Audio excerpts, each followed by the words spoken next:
하나님의 말씀은 창세기 2장 15절로부터 17절 그리고 호세아서 6장 7절 우리 두 군데서 보도록 하겠습니다. 먼저 창세기 2장 15절부터 17절까지 우리 교독하겠습니다.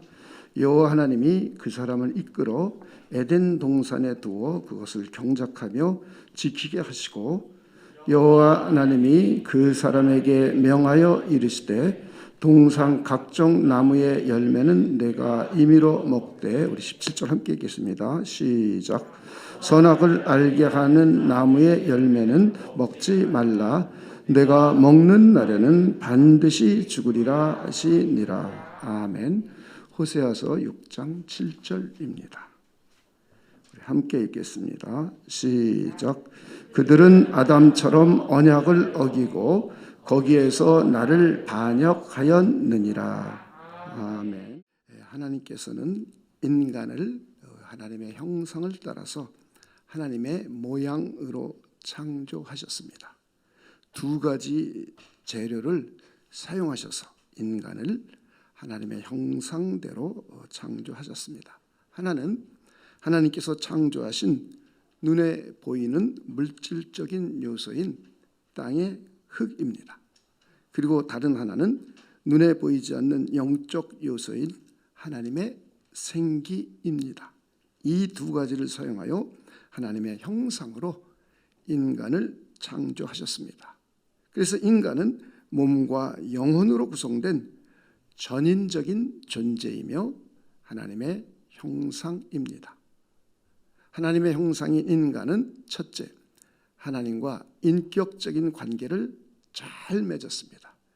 오늘날 현대적인 말로 말한다면은 영성이 좋았다 이런 표현과 같습니다. 그리고 교회 생활을 아주 성실하게 잘했다라는 말과 유사합니다. 두 번째는 하나님과의 인격적인 관계를 통하여 하나님이 주시는 인성으로 그리고 인간관계를 잘 맺었습니다. 하나님이 주시는 인성을 가지고 사회성 있게 가정생활도 잘하고 그리고 사회생활도 잘 했습니다. 먼저 하나님과의 사랑의 코이노니아가 풍성히 이루어지니까 하나님으로부터 많은 것들을 공급받았습니다. 하나님의 은혜를 공급받고 하나님의 사랑을 공급받고 하나님의 지혜를 공급받고 하나님의 능력을 공급받아서 인성도 풍성하고 사회성도 좋아지고 그리고 역량도 풍성해져서 부부관계가 둘이 연합하여 한 몸이 되는 서로 돕는 관계가 되었습니다. 서로 먼저 사랑하고 서로 먼저 우애하고 서로 먼저 존중해주는 부부관계를 이루었습니다. 그리고 세 번째는 하나님이 주시는 풍성한 지혜와 능력을 가지고 사회생활을 잘하면서 하나님이 주신 온 땅과 만물을 잘 하나님의 뜻을 따라서 경영하고 관리했습니다. 이것이 원래 상태의 인간의 모습입니다. 타락하기 이전 하나님의 형상대로 지음받았던 원래 상태의 인간은 그러한 삶을 살게 되었습니다. 오늘은 이제 행위 언약 안에 있는 인간에 대해서 살펴보겠습니다. 오늘 본문은 하나님의 형상인 인간이 청지기의 직분을 부여받고 하나님과 언약을 맺는 내용입니다. 여러분들이 평상시에 잘 생각해보지 않은 용어들을 많이 여러분이 듣게 됩니다. 차근차근 하나씩 잘 이해하면 여러분의 신앙생활에 매우 도움이 됩니다. 여러분의 삶에 하나님의 뜻을 잘 적용하며 영광 돌리며 살아갈 수가 있습니다. 첫째는 언약에 대해서 살펴보겠습니다. 두 번째는 행위 언약에 대해서 살펴보고 세 번째는 행위 언약의 요소들에 대해서 살펴보겠습니다. 제일 먼저 우리 언약을 살펴보겠습니다. 창조주 하나님이 인간의 수준으로 내려오셔서 인간에게 생명을 약속하신 것을 언약이라고 합니다. 하나님께서 인간에게 하나님의 신적인 생명을 주어 영생 복락을 약속하신 것, 이것을 언약이라고 합니다. 여러분들이 언약에 대한, 성경에서 말하고 있는 언약에 대한 이해를 여러분들이 잘 해 주시기 바랍니다. 성경은 그 외에 많은 하나님의 약속들이 기록되었습니다. 그런데 우리가 언약이라고 여기서 말할 때는 창조주 하나님께서 피조물인 인간의 수준으로 내려오셔서 그 인간에게 영원한 생명, 하나님의 신적인 생명, 영생 복락을 약속하신 것을 우리 언약이라고 합니다. 여러분이 이 개념을 먼저 잘 이해를 해야 창세기부터 요한계시록까지 나오는 수많은 언약들을 이해하고 그것의 연결점들을 이해할 수가 있습니다. 이 정의를 이해하지 못하면 잘못 왜곡되게 이해할 수 있습니다. 그래서 언약이 무엇인지 여러분이 잘 이해해 주시기 바랍니다. 하나님께서는 인간을 하나님의 형상대로 창조하셨습니다. 하나님과 인간과의 관계는 창조주와 피조물의 관계입니다. 이것을 자연적인 관계라고 합니다. 하나님과 우리 사이에 자연적인 관계를 살펴보면 하나님은 창조주이시고 우리는 피조물입니다. 그 이상도 이하도 아닙니다. 자연적인 관계에서는 피조물인 인간이 창조주이신 하나님을 섬기고 그분의 뜻에 순종하고 복종해야 합니다. 하나님의 뜻을 거부할 권리가 전혀 없습니다. 더 나아가서 무엇을 요구할 권리도 전혀 없습니다. 이것이 원래 인간과 하나님과의 자연적인 관계입니다. 창조주와 피조물과의 관계입니다. 그런데 하나님께서 인간에게 언약적인 관계로 다가오셨습니다. 하나님께서 인간의 수준으로 내려오셔서 하나님의 신적인 생명을 약속하셨습니다. 창조주신 하나님께서 피조물인 인간에게 영생 복락을 약속하셨습니다. 창조주신 하나님께서 피조물인 인간에게 합법적으로 영생 복락을 약속하셨습니다. 이것은 법적으로 보장된 언약입니다. 법적으로 보장된 언약을 따라서 하나님의 신적인 생명을 소유하고 영생 복락을 누릴 수 있게 되었습니다. 법적으로 보장된 언약을 따라서 하나님께 요구할 수 있는 권리를 부여받았습니다. 그래서 우리는 하나님의 언약을 따라서 기도할 수 있게 된 것입니다. 우리는 하나님의 언약을 따라서 하나님께 도움을 요청할 수 있는 권리를 부여받은 것입니다. 그리고 하나님은 우리의 요청을 들으시고 응답하실 의무가 있게 된 겁니다. 이 언약이 없었다면 우리는 하나님께 요구할 권리가 전혀 없습니다. 이방신들에게 빌듯이 비나이다 비나이다 자기의 심신을 달래고 자기의 위로를 받고 그리고 귀신들을 섬기듯이 비나이다 비나이다 할 수밖에 없습니다. 그런데 하나님께서는 저와 여러분에게 언약을 맺어주셔서 법적으로 보장된 언약입니다. 그 언약을 따라서 우리는 하나님께 요청할 수 있는, 도움을 요구할 수 있는 권리를 갖게 된 겁니다. 그리고 하나님께서는 우리의 기도를 들으시고 응답해야 할 의무가 있게 된 겁니다. 우리는 언약을 따라서 기도하는 것이지 우리의 정성을 들여 기도하는 것이 아닙니다.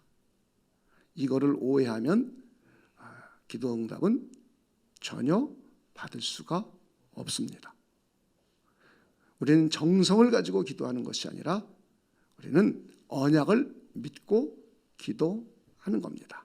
하나님께서 우리에게 그리스도 예수의 이름으로 기도하면 들어주시고 응답해 주신다고 하신 약속입니다. 우리는 하나님의 자녀가 되었고 하나님의 자녀된 권세를 부여받았습니다. 이 언약들을 믿고 하나님께 기도할 때 하나님은 우리의 기도를 듣고 응답해 주십니다. 그냥 우리의 심신 가지고 우리의 정성을 가지고 우리의 금욕을 가지고 기도했다고 우리의 기도를 듣고 응답해 주시는 것이 아닙니다. 이것을 여러분들이 잘 이해해 주시기 바랍니다. 하나님과 인간은 자연적인 관계이면서 피조물과 창조주의 관계이며 언약적인 관계입니다. 이 두 가지 관계를 다 가지고 있습니다. 두 번째, 우리 행위 언약에 대해서 생각해 보겠습니다. 성경은 우리 일반적으로 언약의 책이라고 합니다. 그래서 구약을 옛 언약, 신약을 새 언약이라고 합니다. 그리고 인간이 타락하기 이전에 맺은 언약을 행위 언약이라고 합니다. 그리고 타락한 이후에 맺은 언약을 은혜 언약이라고 합니다. 우리가 옛 언약, 새 언약은 일반적으로 많이 들어서 그냥 자연스럽게 알고 있습니다. 그런데 행위 언약, 은혜 언약이라는 용어는 생소한 용어입니다. 성경에는 은혜 언약, 행위 언약이라는 용어 자체가 없습니다. 그런데 성경 66권 전체를 통해서 하나님께서 인간과 맺은 언약을 자세히 살펴보니까 타락하기 이전에 맺은 언약과 타락한 이후에 맺은 언약이 다른 것을 발견하게 됐습니다. 그래서 타락하기 이전 원래 상태의 인간과 맺은 언약을 행위 언약이라고 합니다. 그리고 타락한 이후에 타락한 인간을 구원하기 위하여 맺은 언약을 은혜 언약이라고 합니다. 이 두 가지 개념을 여러분들이 확실하게 이해해야 성경을 일관된 사상으로 이해할 수가 있습니다. 이것을 이해하지 못하면 구약과 율법과의 관계를 잘 이해할 수 없습니다. 그래서 이 관계를 여러분들이 잘 이해해 주시길 바랍니다. 행위 언약은 원래 상태의 인간과 맺은 언약입니다. 타락하기 이전에 인간과 맺은 최초의 언약입니다. 하나님께서 인간을 창조하시고 맺은 언약이기 때문에 창조 언약이라고도 합니다. 아담과 맺은 언약이기 때문에 아담 언약이라고도 합니다. 에덴 동산에서 맺은 언약이기 때문에 에덴 언약이라고도 합니다. 하나님의 신적인 생명을 약속한 언약이기 때문에 생명 언약이라고도 합니다. 17세기에 종교개혁이 일어나고 난 이후에 17세기에 영국에서 웨스트민스터 신앙고백서가 완성되었습니다. 물론 그 전에도 우리는 독일 혹은 스위스 이런 곳들에서 몇 가지의 신앙고백서가 나왔었습니다. 그래서 유럽 대륙과 영국이 신앙고백서를 일치시키기 위하여 웨스트민스터 신앙고백서라는 것을 만들었습니다. 수년에 걸쳐서 1000회 이상 지도자들이, 교회 지도자들, 신학자들, 국회의원들, 귀족들이 모여서 오랜 동안 매일매일 오전서부터 몇 시간씩 기도하고 그리고 성경을 대조해보고 찾아보면서 우리 기독교인들이 믿는 것이 무엇인가? 성경 전체 66권 속에서 우리가 정리를 해서 우리가 믿는 것이 무엇인가를 우리 웨스트민스터 신앙 고백서를 그렇게 해서 만들었습니다. 이때 행위 언약이라는 용어로 통일하여 사용하게 됐습니다. 그 이유는 아담과 언약을 하나님은 2번 맺었습니다. 그래서 아담 언약이라고 할 때 어떤 언약인지 구별이 잘 안 되어서 행위 언약이라고 이렇게 명칭을 붙였습니다. 또 하나는 모든 언약은 생명 언약입니다. 그 이후에 맺어진 또 5개의 언약이 있고 나중에 우리 주 예수님께서 새 언약이라고 맺으신 이 언약도 생명을 주는 생명 언약입니다. 모든 언약은 생명 언약이기 때문에 생명 언약이라는 말보다는 행위 언약이라는 말을 쓰자고 했습니다. 이것은 은혜 언약과 구별하기 위하여 행위 언약이라고 했습니다. 행위 언약은 은혜 언약과 다르게 인간의 행위 여부에 따라서 하나님의 신적인 생명을 소유하고 하나님의 영생 복락을 누리게 됩니다. 인간의 순종 여부에 따라서 생명과 사망이 결정되기 때문에 행위 언약이라고 합니다. 하나님의 뜻과 계명에 인간의 순종 여부에 따라서 생사가 결정되기 때문에 행위 언약이라고 합니다. 타락하기 이전 원래 상태의 인간은 하나님의 뜻과 계명에 순종할 수 있는 충분한 능력이 있었습니다. 우리는 하나님께 순종할 수 있는 능력을 상실했습니다. 그러나 원래 인간은, 원래 하나님의 형상대로 지음받은 인간은 하나님의 뜻에 순종할 수 있었습니다. 하나님의 계명에 순종할 수 있는 능력을 가지고 있었습니다. 자기가 스스로 순종할 수도 있고 불순종할 수도 있는 역량을 가지고 있었습니다. 그런데 타락한 이후에는 모든 인류가 죄로 오염됐기 때문에 타락한 이기적인 본성을 갖게 되었기 때문에 하나님의 율법에 100% 순종할 수 있는 자는 아무도 없습니다. 이걸 여러분들이 잘 이해하셔야 됩니다. 여러분이 이걸 잘 이해하지 못하면 구원을 확실하게 이해하지 못합니다. 그래서 구원받은 하나님의 백성답게 살지를 못합니다. 구원받은 하나님의 백성이나 구원받지 않은 하나님의 백성이 아닌 사람들과 사는 모습이 똑같습니다. 교회에 다니면서도 교회 안 다니는 사람보다 못하기도 합니다. 그래서 하나님의 영광이 가려집니다. 하나님의 이름을 망령되게 하고 하나님의 이름을 먹칠합니다. 구약에도 타락하고 멸망하게 된 그 시절에는 그런 현상들이 일어났습니다. 우리가 성경을 잘 이해하고 인간에 대해서 잘 이해해야 될 이유가 거기에 있습니다. 저는 여러분들이 신실한 신앙인이며 신실한 신앙생활을 하는 그런 분들이 되시길 주님의 이름으로 축원을 드립니다.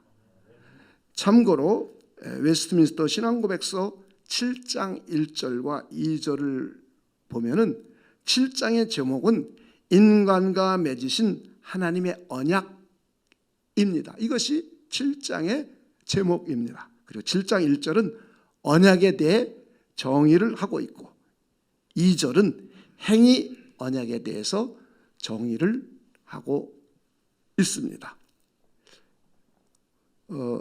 혹시 보여줄 수 없죠 아직? 네.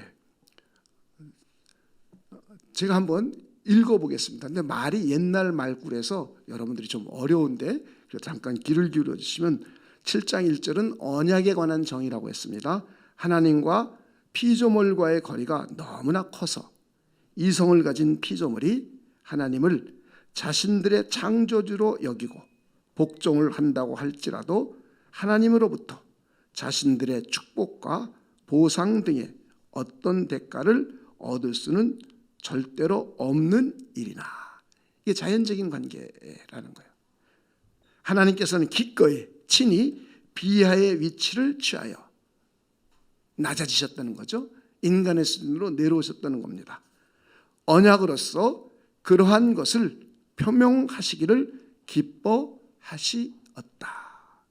이게 언약에 대한 정의입니다. 인간의 수준으로 내려오셔서 인간에게 복과 상을 주시는 것을 표명하시기를 기뻐하셨다. 이게 언약에 대한 정의이고, 언약 때문에 우리가 하나님께 복을 받고 상을 받고 영생 복락을 누리게 되는 겁니다. 그리고 7장 2절은 행위 언약에 대한 정의입니다.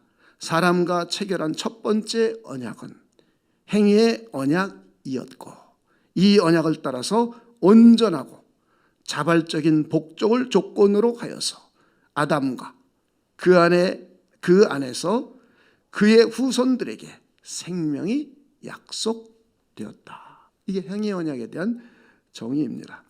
행위 언약은 인간과 맺은 첫 번째 언약입니다. 하나님이 인간을 인격적으로 대하시면서 기꺼이 즐거운 마음으로 순종하게 하셨습니다. 그렇게 순종함으로 해서 아담과 아담 안에 있는 후손들에게 하나님의 영원한 신적인 생명을 약속하셨습니다.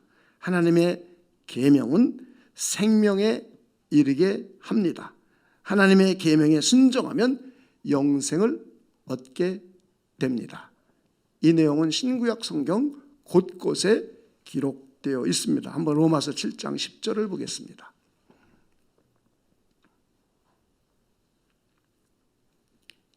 자, 한번 앞에 읽어볼까요? 시작. 생명에 이르게 할 그 계명이 내게 대하여 도리어 사망에 이르게 하는 것이 되었도다. 계명은 원래 뭐에 이르게 되는 것이죠? 생명. 그런데 생명에 이르게 해야 될 계명이 사도 바울의 고백이잖아요. 타락한 자기에게는 도리어 사망에 이르게 됐대요. 자, 마태복음 19장 17절입니다. 예수께서 이르시되 어찌하여 선한 일을 내게 묻느냐? 선한 이는 오직 한 분이시니라. 그 다음에 읽어봅시다. 시작. 내가 생명에 들어가려면 계명들을 지키라.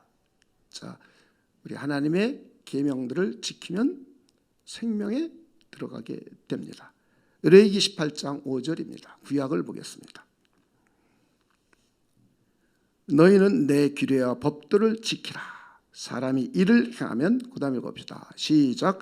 그로 말미암아 살리라. 그리고 갈라디아서 3장 12절은 이것을 인용해서 다시 한번 기록하고 있습니다. 율법은 믿음에서 난 것이 아니니 율법을 행하는 자는, 그 다음에 읽어봅시다. 시작. 그 가운데서 살리라 하였느니라. 타락하기 이전 원래 상태의 인간은 하나님의 계명을 지킬 수 있는 능력을 소유했습니다.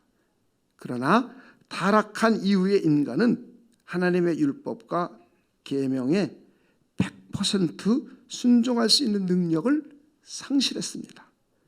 율법을 100% 지킬 수 있는 사람은 오직 예수 그리스도 외에는 아무도 없습니다. 율법의 행위로 하나님 앞에 의로워질 수 있는 육체는 아무도 없습니다. 율법은 타락한 죄인에게는 죄를 깨닫게 합니다. 율법은 죄인을 그리스도에게로 인도하는 초등교사가 되어서 예수 그리스도를 믿고 의인이 되게 합니다. 다시 정리해보면 하나님의 계명은, 하나님의 율법은 그 계명과 율법에 순종하면 하나님의 생명을 얻게 됩니다. 그래서 하나님께서는 원래 상태의 인간과 언약을 맺을 때 그는 하나님의 뜻을 순종할 능력을 가지고 있었습니다.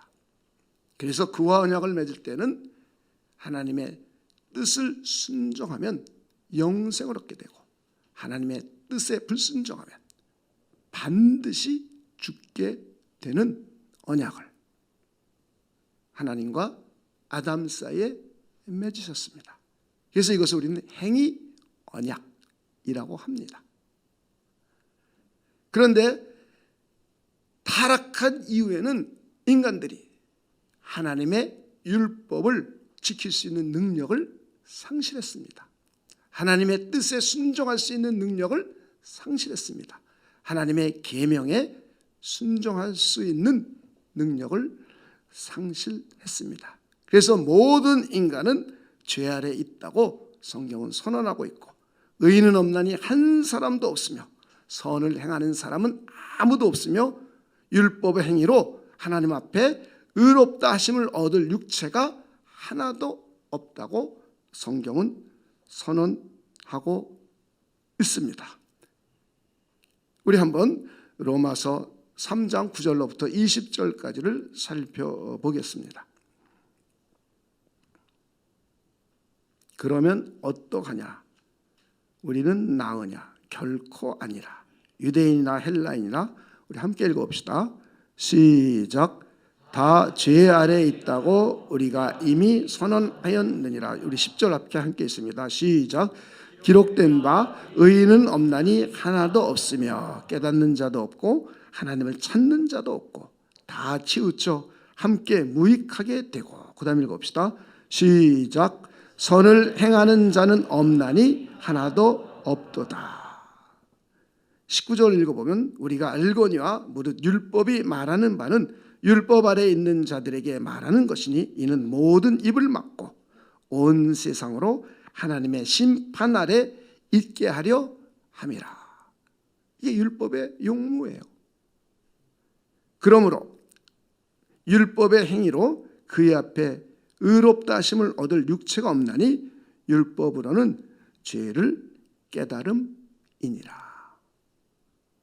갈라디아서 3장 24절을 보겠습니다. 이같이 율법이 우리를 그리스도께로 인도하는, 그 다음에 읽어봅시다. 시작.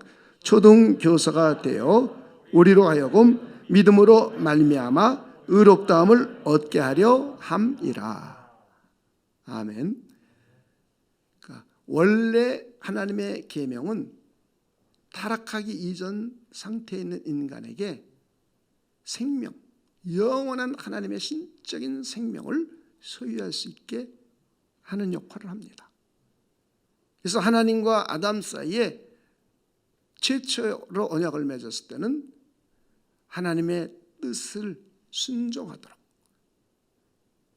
동산에 있는 모든 나무의 실과는 네가 자유롭게 먹어라. 에덴 동산을 관리하고 지키면서 하나님을 대리한 대리인으로서 하나님의 청지기의 역할에 사명을 받으면서 에덴으로부터 출발하여 땅끝까지 이뤄 생육하고 번성하고 충만하며 온 땅을 다스리고 온 동물과 모든 피조개를 다스릴 수 있는 사명을, 권한을 하나님께로부터 부여받았습니다. 그래서 하나님의 형상으로 지음받았습니다. 그러면서 하나님의 뜻대로 이 일을 감당하기 위하여 언약을 맺었습니다. 하나님의 뜻을 따르느냐 안 따르느냐 하는 표준입니다. 이 언약을 지키면 영생 복락을 누리며 더 높은 하나님께서 원하시는 수준의 상태로 올라갑니다. 원래 상태 인간에서 하나님과 함께하면서 영생 복락을 누리는 더 높은 상태의 수준으로 인간이 약속되었습니다. 그런데 인간이 언약을 깨트리고 계명에 불순종하여 죄를 짓고 타락함으로 해서 이제는 행위 언약을 통하여 율법의 순종을 통하여 구원받을 수 있는 길이 없어졌습니다. 구원받을 수가 없습니다. 이 율법은 우리 인간으로 하여금 죄가 무엇인지 이해하고 깨달을 수 있겠습니다. 그래서 내가 죄인임을 알게 해 주었습니다. 죄인임을 깨달은 인간이 그러면 나는 이 문제를 어떻게 해결할고 어이할고 할 때 이 율법이 우리를 그리스도 예수에게로 인도해 줍니다. 그래서 예수님의 십자가의 죽음이 저와 여러분의 영원한 죄를, 지옥 갈 수밖에 없는 죄를 대신 짊어지시고 형벌 받아주시고 그 예수 그리스도께서 부활하심으로 우리에게 영생 복락을 누리게 해주셨다는 것을 믿게 됩니다. 할렐루야. 이걸 믿지 않으면 구원 못 받는 거예요. 교회 나왔다고 구원 받는 게 아니에요. 여러분이 진리를 정확하게 이해해야 하나님의 백성이 되고, 하나님의 백성이 되었으면 어떻게 사는 것이 하나님이 기뻐하시는 삶인지를 깨달아 알게 됩니다. 그리고 그런 삶을 살아갈 수 있도록 하나님께서 우리를 인도해 주시고 우리를 도와주십니다. 그러기 위해서 성령께서 우리 안에 들어오신 거예요. 여러분들이 이런 내용들을 잘 이해해야 됩니다. 종교개혁이 일어나고 200년 동안은 이런 것을 철저하게 가르쳤습니다. 그런데 언제부터인지 교회에서 이걸 안 가르쳤어요. 초등학생들도 가르쳤습니다. 그 당시에는. 소요리 문답은 초등학생에게 가르쳤던 것들이에요. 근데 오늘날 어른들도 이 내용을 몰라요. 그러니까 하나님의 뜻대로 사는 그리스도인이 될 수가 없는 겁니다. 여러분들이 잘 이해해 주시길 다시 한번 주님의 이름으로 부탁을 드립니다. 이걸 이해하지 못하면 신앙생활을 올바르게 할 수가 없습니다. 이걸 이해하지 못하면 하나님의 뜻대로 살아갈 수가 없습니다. 여러분들이 잘 이해해 주시길 다시 한번 주님의 이름으로 부탁을 드립니다. 행위 언약의 요소들을 이제 세 번째 생각해 보겠습니다. 첫째는 언약을 맺은 당사자들이 있습니다. 언약은 홀로 맺지 않고 당사자가 있습니다. 국가 간의 국가도 대상이 있는 겁니다. 개개인도 대상이 있습니다. 내 회사가 어떠한 계약을 할 때도 대상이 있습니다. 하나님과 인간의 관계도 마찬가지입니다. 그런데 조금 다른 것은 창조주 하나님께서 주도하셔서 피조물인 인간과 언약을 체결했습니다. 우리 인간의 요청에 의해서 언약이 체결된 것이 아니라 하나님께서 인간을 창조하시고 우리 인간에게 하나님과 함께하면서 영생 복락을 누리게 하기 위하여, 그리고 하나님의 뜻대로 온 세상을 잘 관리하도록 하기 위하여 하나님께서는 주도하셔가지고 인간의 수준으로 내려오셔서 인간과 언약을 체결했습니다. 성삼위일체 하나님을 대표한 성부 하나님과 피조물과 인류를 대표한 아담이 언약을 했습니다. 두 번째, 언약에는 약속의 내용이 있습니다. 하나님의 신적인 생명이 약속되었습니다. 원래 상태 인간에게 영생 복락을 주고 더 높은 상태의 신분을 약속하신 것입니다. 그리고 언약에는 조건이 있었습니다. 언약의 조건은 하나님의 계명에 순종하는 것입니다. 원래 상태 인간은 전자에도 말했듯이 하나님의 뜻에 순종할 수 있는 능력이 있었습니다. 원래 창조된 상태 자체로 완전한 인간이었으며 하나님과 인격적인 관계를 맺고 있었습니다. 하나님은 아담에게 자발적인 순종을 원하셨습니다. 기꺼이 아담이 즐거운 마음으로 하나님의 뜻에 순종하기를 원하셨습니다. 아담을 인격적으로 대해 주신 겁니다. 그는 죄가 없는 상태이며 하나님의 뜻에 순종할 수 있는 능력을 소유했습니다. 그는 죄가 없었기 때문에 하나님의 뜻에 순종할 수도 있었으며 불순종할 수도 있었습니다. 자신이 결정할 수 있는 충분한 능력을 갖추고 있었습니다. 하나님께서 그렇게 창조하셨습니다. 그러나 타락한 인간은 하나님의 계명에 100% 순종할 수 있는 능력을 상실했습니다. 그래서 타락한 인간은 자신의 의로 하나님의 의에 이를 수 없는 것입니다. 다른 말로 하면 인간은 자력으로 구원받을 수가 없습니다. 율법주의로도 구원받을 수가 없습니다. 펠라기우스주의나 세미펠라기우스주의로 구원받을 수가 없습니다. 네 번째 언약의 형벌은, 언약을 지키지 않고 불순종한 형벌은 사망입니다. 다섯 번째 언약의 상징은 생명나무입니다. 말씀을 이제 정리하겠습니다. 언약은 창조주 하나님이 인간의 수준으로 내려오셔서 인간에게 하나님의 영원한 신적인 생명을 약속하신 겁니다. 우리는 하나님의 언약을 따라서 하나님의 은혜와 영생 복락을 누릴 수 있게 되었습니다. 우리는 하나님의 언약을 따라서 기도할 수 있는 권리를 얻게 되었습니다. 그리고 하나님은 우리의 기도를 듣고 응답할 의무가 있으십니다. 여러분 믿으십니까? 한번 여러분 옆에 분에게 여쭤보시죠. 하나님께 기도할 권리를 가지셨습니까? 한번 여쭤보세요. 어떻게 권리를 많이 사용하십니까?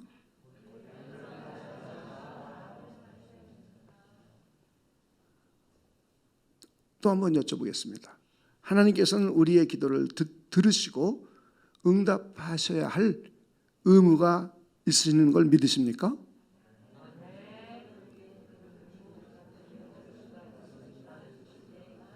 네, 하나님은 우리의 기도를 청취하실 의무가 있습니다.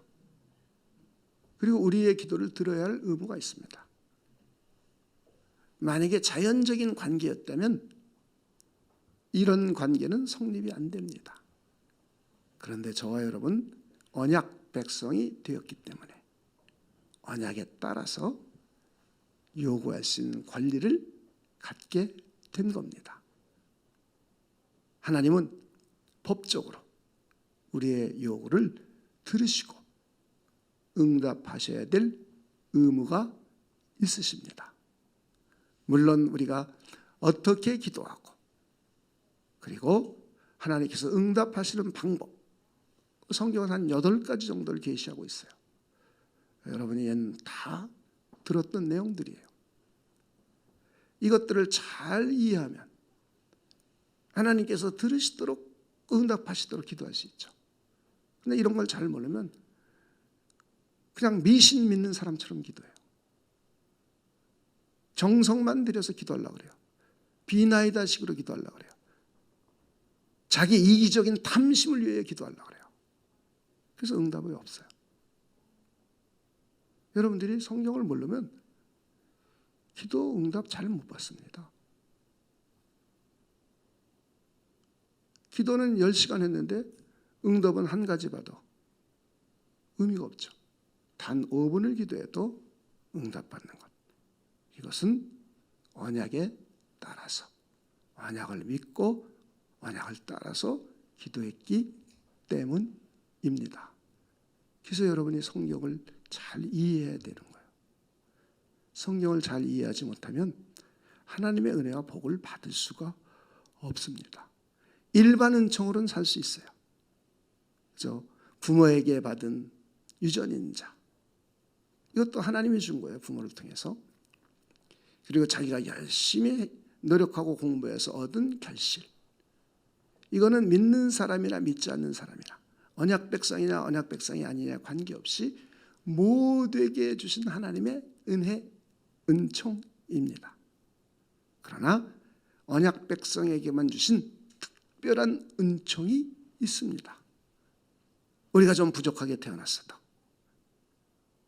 언약 백성에게 주신 그 은혜를 알고 그 언약을 따라서 하나님께 요청한다면 우리는 하나님의 도움을 이 땅에서도 잘 받을 수가 있습니다.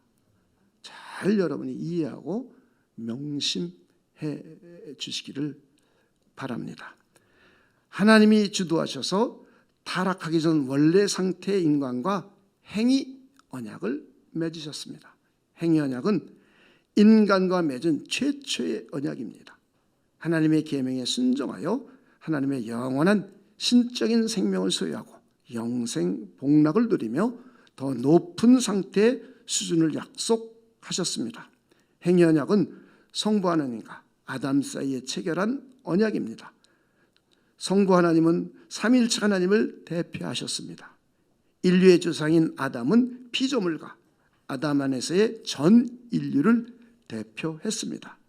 아담이 하나님의 계명에 순종함으로 영생 복락을 약속하셨습니다. 행위 언약의 상징은 생명나무입니다.